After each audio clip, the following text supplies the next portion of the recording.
Yo, what's going on YouTube? It's your boy DonDon Gaming back at it with another video. In today's video, we are going to be going over the new Season 8 number 3 set of, these super pack cards. Nba2K22 Myteam. The cards that we have here are Invincible Manu Ginobili,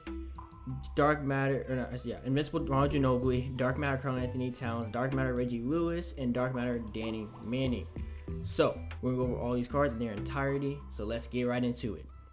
Starting off, we have Dark Matter Power Forward, Small Forward, 6'10", 7-foot wingspan, 245 pounds, Danny Manning. Hot zones everywhere, 20 golds, 55 Hall of Fame badges, just like every typical Dark Matter in the game nowadays. Every single finishing badge in the game besides Mouse in the House, every single shooting badge in the game, every single playmaking badge in the game besides Dimer and Floor General, and every single defensive badge in the game besides Ball Stripper and Post Lockdown, which I definitely advise you guys to add on to him because he is going to get bodied. 95, 92 rebounding all around, 94 speed with ball, 86 ball handling, 90 plus in the athleticism, 90 plus in the inside scoring and the defense besides with the 89 block, which is kind of weird, 94 and up in athleticism, 91 and up in the shooting, tendencies, 97 defense tendencies all around, jump shot 4 with the Monster upper on very quick, normal leaner, Joel Embiid post hook, quick dribble style, Trae Young escape, basic behind the back. So Danny Manning is just like his other card, his previous opal that we got from the Bracket Buster set, but the only difference is that his jump shots on very quick, he has a normal leaner, and he has better badges on him. And better stats obviously, but like he's a good card, don't get me wrong, but he's just not that good. Now unless you want to use Danny Manning as a cone and just, make sure he doesn't dribble, then you're fine. Then he's definitely a really nice card to add on your team. But if you guys want to dribble with your forward or power forward, if you want to dribble with either one of your forwards, he's definitely not the right card for you just because he doesn't have any dribble sigs at all. But everything else about him, though, very solid.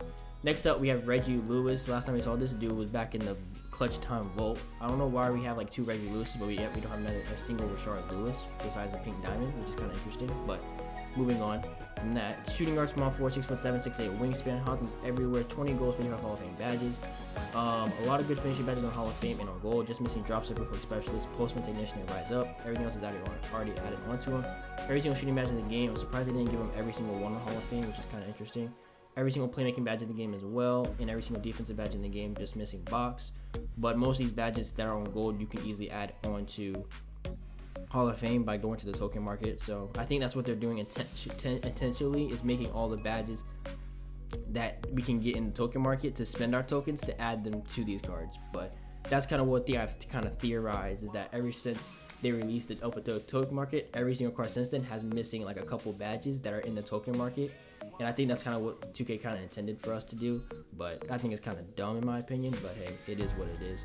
79, 78 rebounding all around, 95 speed with ball, 86 ball handling, 90 plus in that defense besides with the 85 block, 90 plus in the important defensive stats, 80 post hook, 88 post fade, 72 post moves. You're not really post spin, post move, getting your post with your 2 guard that much anyway, so not too stressed about it. 90 plus in the shooting, 90 plus in the athleticism besides with the 88 hustle, which is kind of weird when we're in July.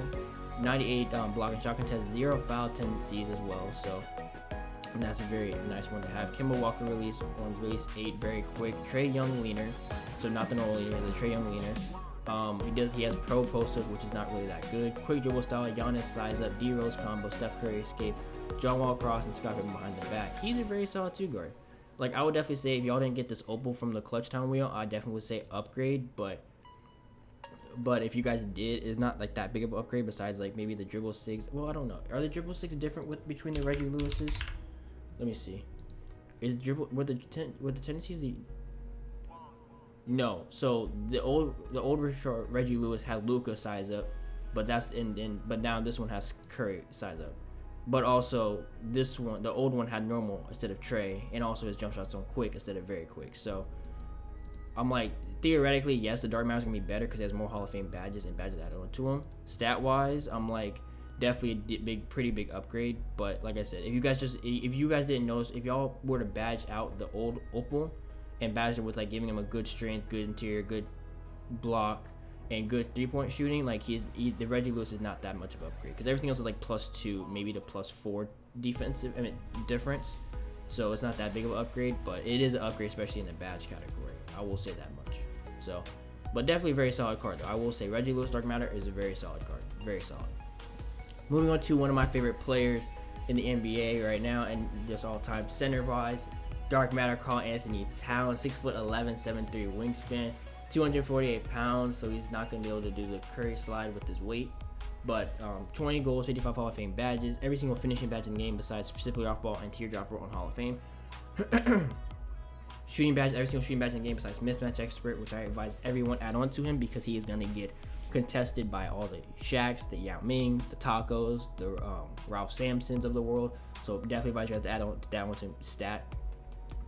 Pretty good playmaking badges added on to him. Missing floor general, hyperdrive, special delivery, and triple threat juke, but none of them are really that important that much unless he can dribble, but I doubt he can. Defensive badge, every single defensive badge on Hall of Fame in the game besides ball stripper, defensive leader, and off-ball pest. 98 rebounding all around, 90 speed with ball, 86 ball handling, 90 plus inside scoring, 90 plus in the defensive stats besides with the 89 steal, 90 plus in athleticism and in the shooting.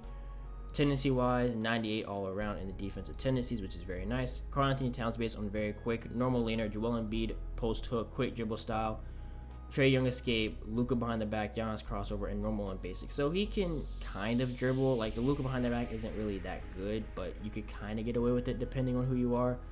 The Giannis crossover is kind of helpful on him, I will say that much. Trae Young escape is also a little helpful, I think. At least that's what I heard. I don't really use the Trae Young escape like that, so I don't really know, but he's a good power forward. I will say that much. He's a good power forward. I would definitely not advise you guys to run him at center, but having him as a good power forward I think is very nice to have.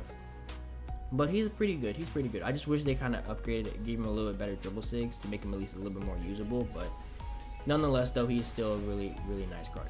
Moving on to the big man of the set, we have invincible Manu Ginobili, 6'6", 6'9" wingspan, thousands everywhere, 9 goals, 65 Hall of Fame badges. You already know, 9 in every single stat.